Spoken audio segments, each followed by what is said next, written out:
नमस्कार प्रिय दोस्तों, एक बार फिर से आप सभी का स्वागत है अद्भुत सागर चैनल में। प्रिय दोस्तों, आज हम लेकर आए हैं भूख, प्यास, नींद और आशा की कहानी। भूख, प्यास, नींद और आशा चार बहनें थीं। एक बार उन चारों में श्रेष्ठता की लड़ाई हो गई। हर कोई अपने आप को बड़ा बता रही थी। भूख ने कहा मैं बड़ी हूँ, प्यास ने कहा कि मैं बड़ी हूँ, नींद अपने आप को बड़ा बता रही थी और आशा अपने आप को सबसे बड़ा बता रही थी। जब आपस में इस बात का फैसला नहीं हो पाया कि कौन बड़ी है, तो चारों इस विवाद को लेकर राजा के पास पहुंची। राजा के सामने भी उन चारों ने अपने आप को ही बड़ा बताया। राजा ने पूरे विवाद को समझा। राजा ने कुछ सोचकर सबसे पहले भूख से पूछा, बहन तुम बताओ कि तुम कैसे बड़ी हो। भूख ने कहा कि मैं इसलिए बड़ी हूँ क्योंकि मेरे कारण ही घर में चूल्हे जलते हैं, अच्छे अच्छे पकवान बनते हैं और जब ये पकवान थाली में सजा कर देते हैं तब मैं खाती हूँ, इसलिए मैं बड़ी हूँ। यह सुनकर राजा ने अपने सैनिकों को आदेश दिया कि जाओ, राज्य के प्रत्येक भाग में यह घोषणा कर दो, चूल्हे ना जलाए, पकवान ना बनाए, थाल ना सजाए। तब देखते हैं कि जब भूख को भूख लगेगी तो वह क्या करेगी। सारा दिन बीत गया, सारी रात भी बीत गई। सुबह हो गई तो भूख को भूख सताने लगी। वह चारों ओर भोजन को तलाश करने लगी, लेकिन भूख को खाने के लिए कहीं कुछ भी नहीं मिला। तब वह लाचार होकर घर में पड़े रोटी के बासी टुकड़े खाने लगी। प्यास यह सब देख रही थी। वह दौड़ी दौड़ी राजा के पास गई और बोली कि हे राजन, भूख हार गई है। वह घर में पड़े रोटी के बासी टुकड़े खा रही है। फिर प्यास बोली, देखिए महाराज, मैं सबसे बड़ी हूँ। अब राजा ने प्यास से पूछा कि ठीक है, अब तुम बताओ कि तुम कैसे बड़ी हो। प्यास बोली, मैं इसलिए बड़ी हूँ क्योंकि मेरे ही कारण लोग कुएं और तालाब बनवाते हैं, बर्तनों में भरकर पानी रखते हैं और वे जब पानी किसी बर्तन में भरकर मुझे देते हैं तब मैं पानी पीती हूँ, इसलिए मैं बड़ी हूँ।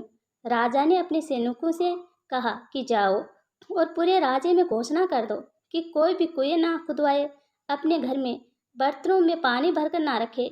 राज्य के सभी तालाबों और कुओं पर कड़ा पहरा लगा दो, किसी को कोई बर्तन भरकर पानी ना दे। देखते हैं जब प्यास को प्यास लगेगी तो वह क्या करती है।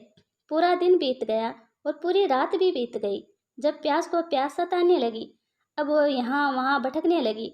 उसे जब कहीं भी पानी की एक बूंद भी नहीं मिली, कहीं नहीं मिली, तो मजबूर होकर वह झुककर एक गड्ढे का पानी पीने लगी। नींद ये सब देख रही थी।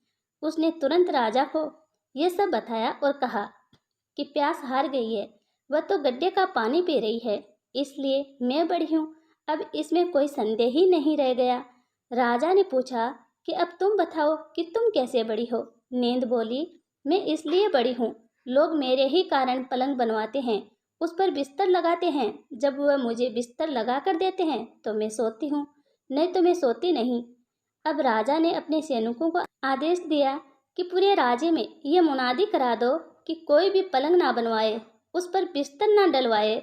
जब नींद को नींद आएगी तब देखते हैं कि वह क्या करेगी। दिन में तो सब ठीक रहा, आधी रात बीत गई, उसके बाद में नींद को नींद आने लगी। वह इधर उधर बिस्तर खोजने लगी।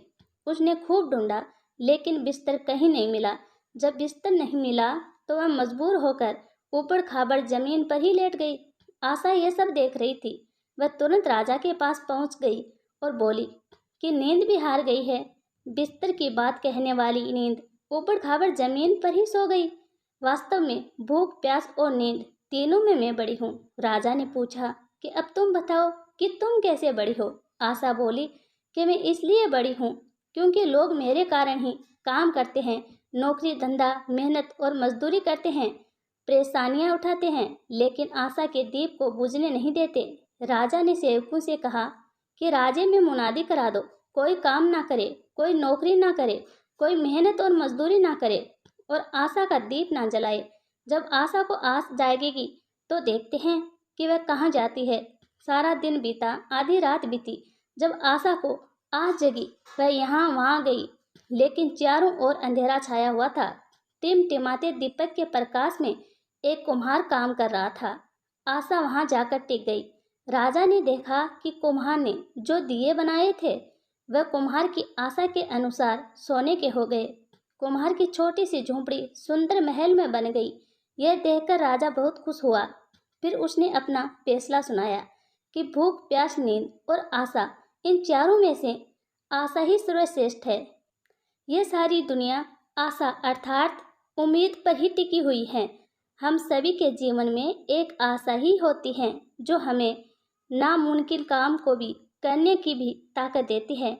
आशा घने अंधेरे में रोशनी की उस किरण की तरह है जो मनुष्य को घनघोर कष्ट में भी जीने की प्रेरणा देती है। इंसान हर बुरे समय से भी लड़ लेता है क्योंकि उसे एक आशा होती है कि यह कष्ट का समय भी निकल जाएगा और अच्छे दिन भी आएंगे। यदि इंसान के जीवन में आशा ही ना होती, वह एक मरे हुए इंसान के समान हो जाएगा। इसलिए कभी आशा का दामन मत छोड़ना, क्योंकि आशा ही सर्वश्रेष्ठ है।